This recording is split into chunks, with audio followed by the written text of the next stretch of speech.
it's good to be back always.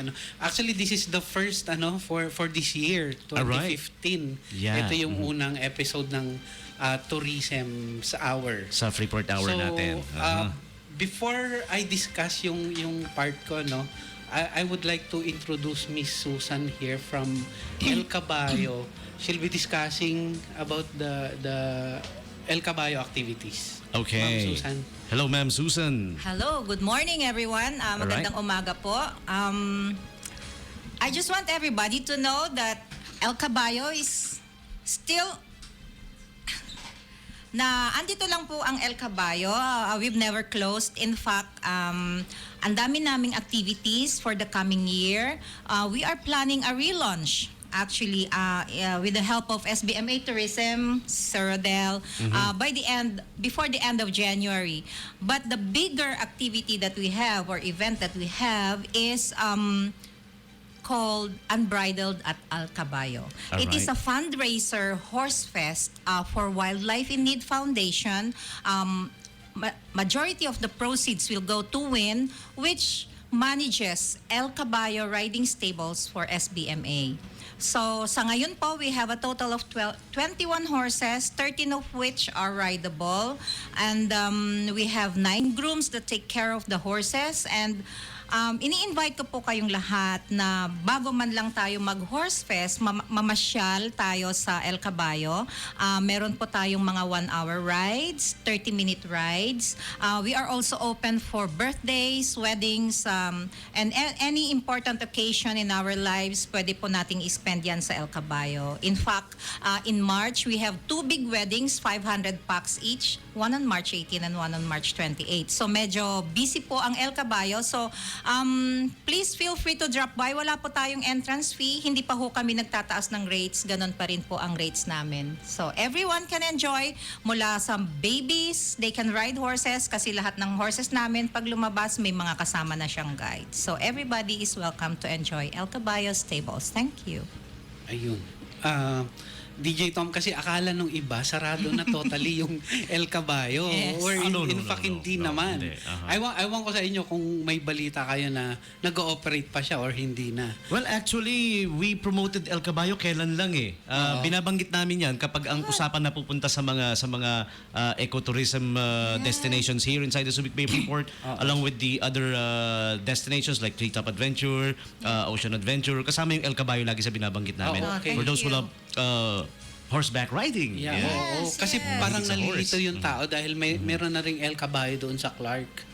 Meron na rin. Yes. Meron, oo. Kaya akala nila siguro, yung dito sa Subic sarado na. Oo. Ano din, nalimutan ko rin palang banggitin, pwede rin kami sa mga school tours kasi meron kaming enrichment programs with the help of Wildlife in Need Foundation. Ibinababa namin yung mga animals na nire-rescue namin at nire-rehabilitate namin for learning, educational tours. So, di ba, shooting 2 birds at one time. You learn, at the same time you enjoy. Okay. Ma'am Susan, ano nga po bang kaibahan ng mga horses natin dito sa El Caballo kaysa sa Baguio? Ano ba ang difference nila? Kasi baka yung po sa mga nakikinig, akala po nila yung kabayo po natin, pag sumakay ka, yung regular na 4 na paa, nagiging 6. Dahil sayad yung paa. Pero ano po bang difference ng horses nagiging natin? 6 kasi may kasamang 2 paanong guide. No, but alam nyo, sa totoo lang, I'm very proud to say na lahat ng naririnig namin from our clients, from our guests na riders, ibang-iba ang mga kabayo natin from SBMA kasi malalaki sila, malulusog at talagang you would see the difference. They would always be afraid to go up. Kasi parang, ang laki naman po ng kabayo nyo, ganyan, ang lulusog and all that. So, I'm very happy to say na alagang-alaga sila ng WIN.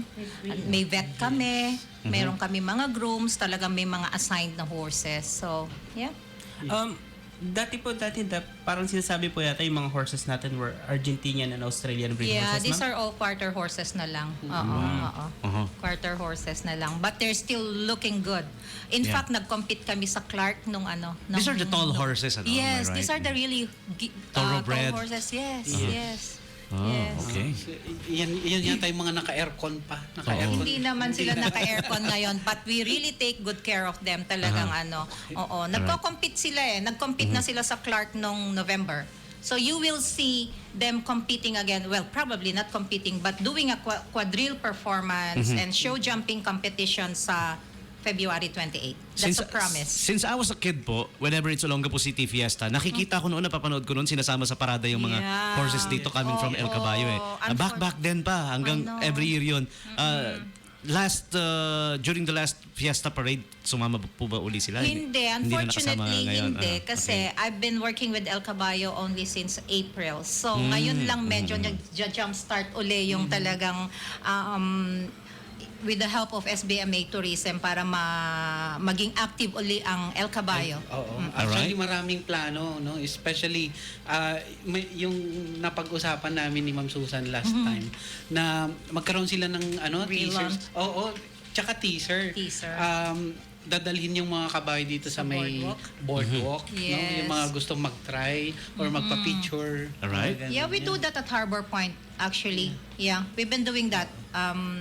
Tsaka sa Lighthouse. Pero dahil sunod-sunod yung naging bagyo nung last year, medyo na-stop siya. But we're in for some talks again with Lighthouse and Harbor Point to continue what we've been doing, Alright. bringing horses. If I may ask po, okay lang ba? Kasama ba ang pagbisita sa El Caballo Riding Stables nung mga yung mga educational tours natin dito, or by request din? Or naka-include na? Who wants to answer that? I So, want to like I for can sa answer tourism. that. From Ocean Adventures point of view, sinasama nila kami. So isa na 'yon sa mga options na ino-offer ng Ocean Adventure. Oo. Okay. Ngayon, kung merong individual school, say local or na gustong mag-tour sa Ma-include amin. sa package nila. Yeah, no? sa package namin. Well, we will offer them. And they can coordinate with the tourism for that din, sir? Tama ba? Can coordinate with the Yes. tourism or call us directly. Actually, yung mga guided tours natin, no, hindi naman nawawala sa manuscript nila yung El Caballo. And all the other ecotourism Yes, lagi here, nilang yeah. binabanggit yan, yung El Caballo nice. riding Yes. stable. It's just that siguro some people are not really aware that, you know, we're still alive. 'Di ba? At we do educational tours and enrichment programs for kids. So we do that at Brent, you know. Yeah. So maraming schools na at ang huli namin is yung pinakamalaki is Xiamen University from Manila. Nice. Yeah. All right. Okay. So, yun yung El Caballo. Okay, DJ Tom, babanggitin ko lang yung mga naka-line up nating events for the first quarter. Ano? Okay, sige sir, So go ahead. ito yung mga confirmed na event natin. On January 23, we'll be having yung Young Hoteliers Conference. This is organized by Gordon College ng Olongapo City. And then also January 23, yung Sports Fest naman ng Bright Fields Academy. Okay. Dito yan gaganapin sa Subic Gym. Then on January 25, ito na yung tinatawag na NAGT or the National Age Group Triathlon. This will be held at the Dangari, Dangari yung swim nila.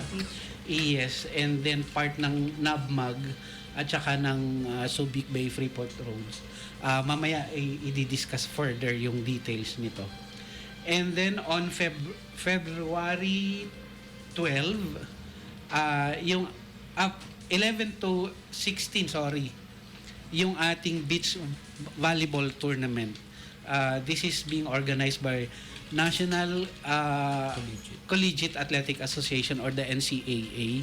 So mamaya din di-discuss further ito. And then on Feb 12, yung concert naman ni David Pomeranz, no, dito sa Harbor Point. Okay. Okay, marami ng naka-out na yung mga tickets, available na siya. Then on Feb 12 and 13, yung Subic Safety Convention and Exhibit. This will be held at the Travelers Hotel. Okay. And then on Feb 21, ito malaking event din ito. Ito yung Challenge Philippines Triathlon, being organized by Leverage Sports Asia Corporation. Gaganapin naman ito sa Kamayan, just like Ocean Adventure, just like last year. Doon Alright. ginawa. Okay, and on Feb Feb 28, ito yung takbo laban sa krimen, fun run, being organized naman ng Philippine National Police, no, na Olongapo City. Then on March 1, we have the Tri-United 1, organized by King. Okay. And then on March 2 to 8, ito na yung ating Century Tuna Ironman 70.3 Philippines. Ito yung organized ng Sunrise Events Incorporated. Ito yung Sunrise first Events. time na gagawin dito sa Subic yung Ironman na dati ginagawa sa Cebu. So mamaya din siguro yung details i-discuss.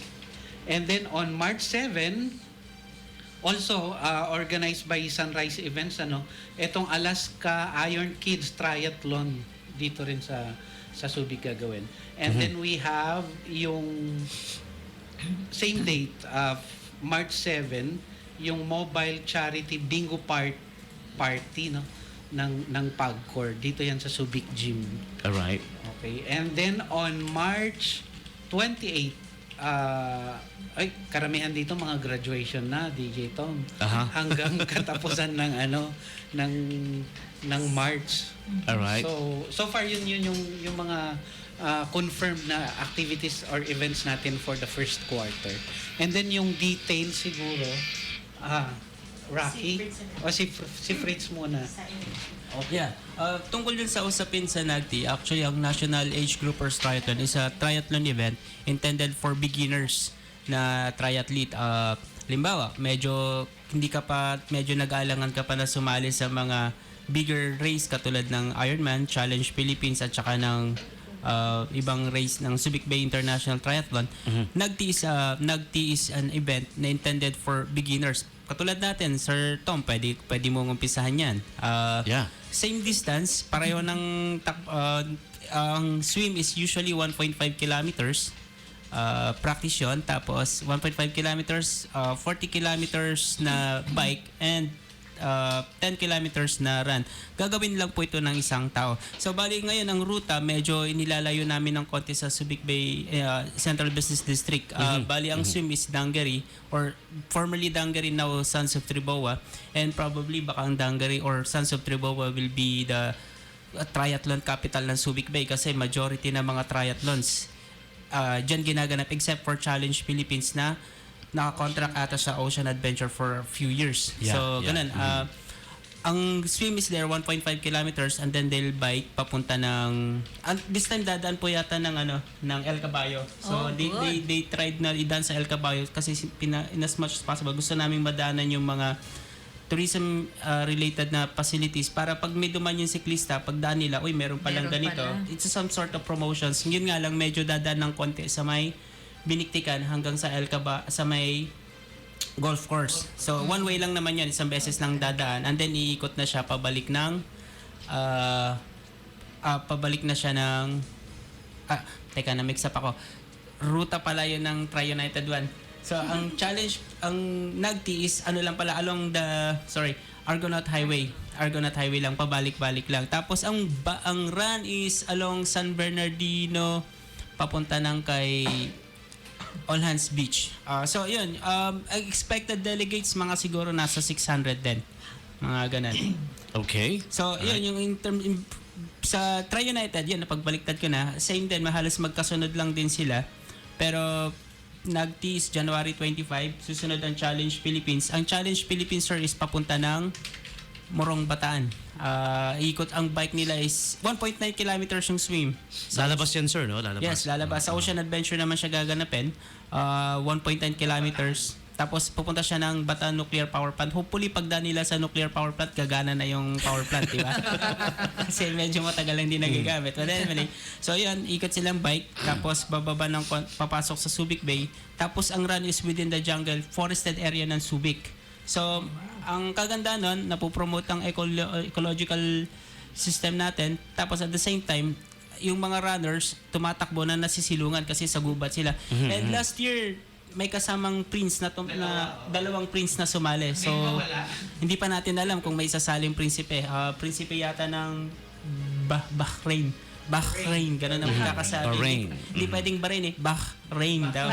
May H. May H tsaka yung R, kailangan nanginginig talaga lalamunan. Ayan. Yeah. So ayan, dalawang prinsipe. Tapos medyo mas mahaba kung ang 51 ang Nagti is halos 51.50 kilometers. Ito 70.3 miles. Halos katulad din siya ng Ironman.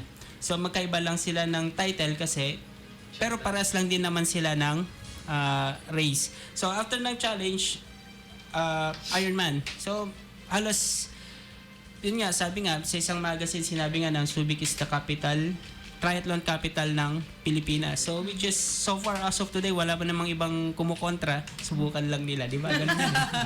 Alright. So yun po ang tungkol sa mga triathlons. Sige, ma'am. Yeah, okay. Going back to...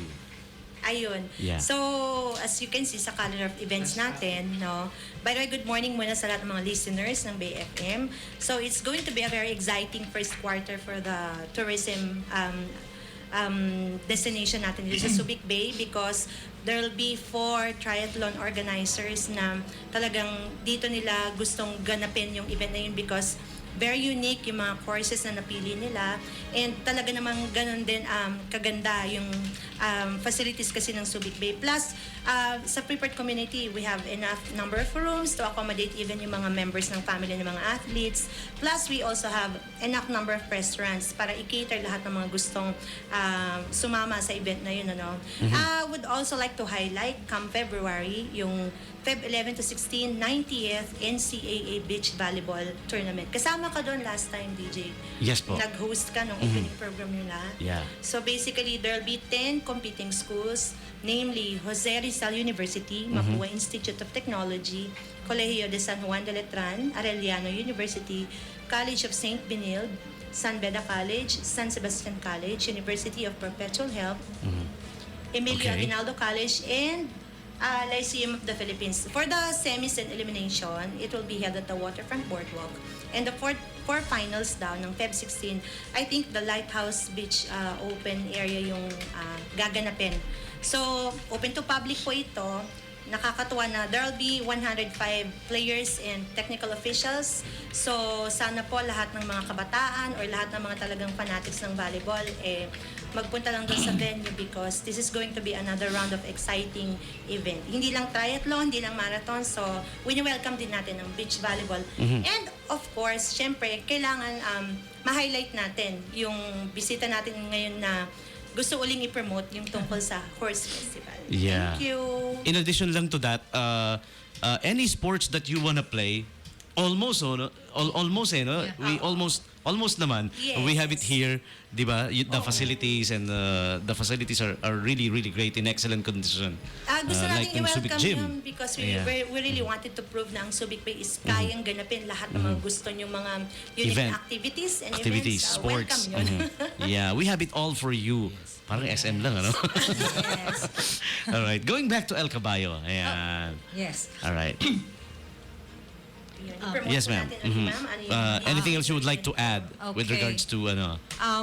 Yung major event natin come February 28. Originally, it was planned, Sir Adel, for March 7. Yeah, but because of the panagbenga and all this events sa ano, Sa so Baguio? medyo, panagbenga kasi may mga pupunta rin doon ng mga horse riders. So, we decided to make it earlier para mas marami tayong mga participants kasi meron tayong mga competition. Horse Okay. jumping and yung ano nga. So, February 28, that is a Saturday from Okay. 8 a.m. to 5 p.m. At this point, wala pa kaming napagdi-discuss na entrance fees, but we're looking at siguro asking for donations for Wildlife in Need since this is a fundraiser Horse Fest event. Okay. And people from all walks of life are invited to drop by para makita nyo naman how El Caballo has improved through the months that we've been here. And we're still thinking of ways or activities na pwede naming idagdag para mas maging, alam nyo yon, competitive kami. Okay. Hindi lang sa SBMA, kundi all around the Philippines. Kasi, let's face it, ilan ba ang nag-o-offer ng horseback riding dito sa buong Pilipinas? So, it's only di ba? Tagaytay. Ilan? Tagaytay. Tagaytay, Baguio. Clark. Diba, Clark, which is kung sa ambience lang, di ba? Parang maano tayo. So, gusto naming mas ma-enhance pa lahat ng activities at lalo na yung place. Gusto naming ma-develop, kaya kami nagpa-fundraiser.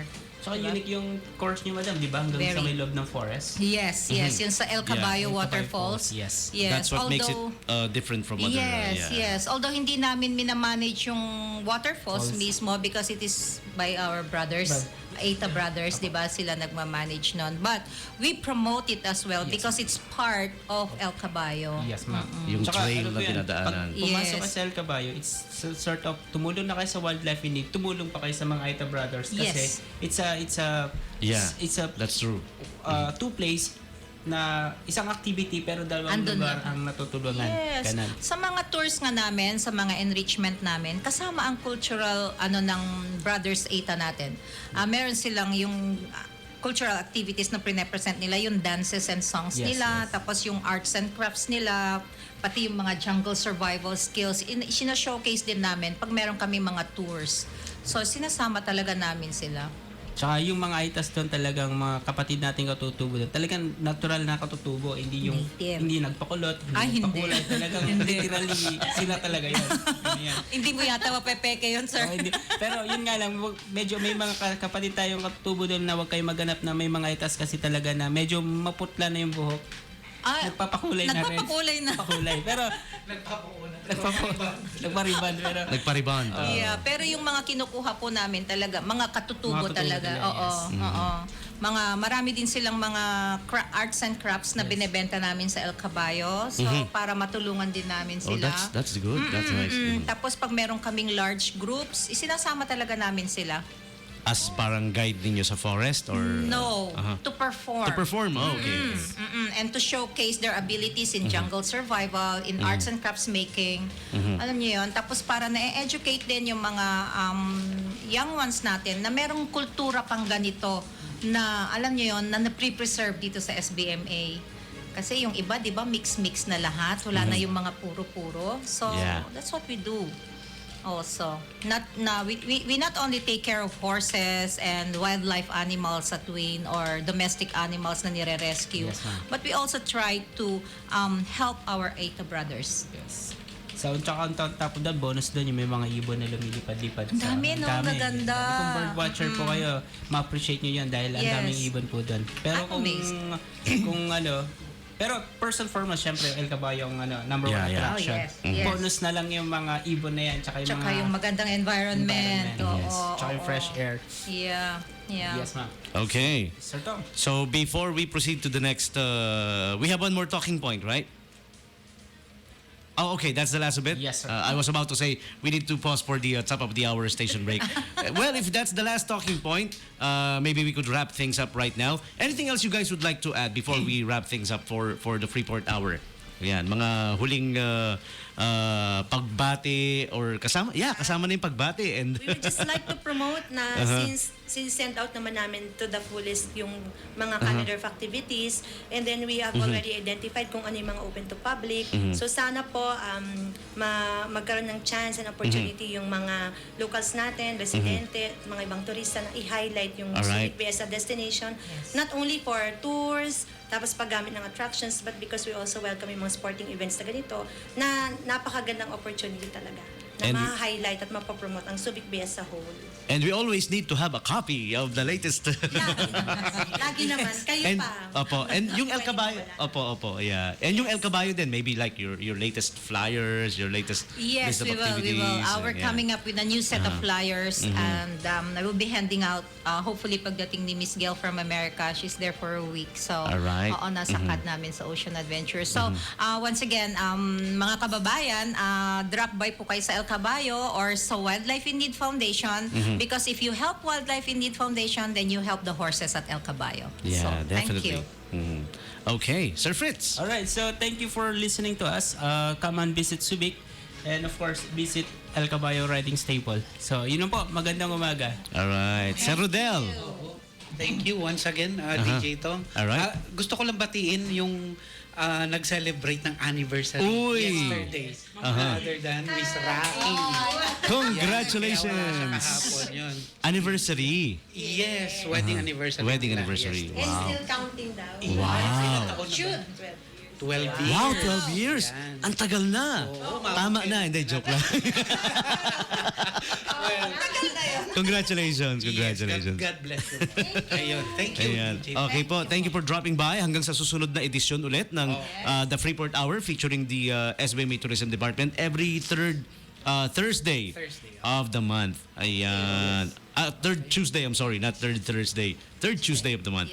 Okay, so with that, we now wrap things up for the Freeport Hour. This is DJ Tommy G with our friends from SBMA Tourism Department and El Caballo. Right now, we need to pause for the top of the hour top of the hour station break, and we'll be back with the Morning Brew. So please do stick around. We'll be right back. With the best music mix. Keeps you riveted to your radio. This is PBS, the Philippine Broadcasting Service, jointly owned and operated by the national government and Subic Bay Metropolitan Authority. This is where you find news and entertainment with a wide variety of music. 89.5 FM, My Subic Bay Radio. Subic Bay Freeport Sound. Subic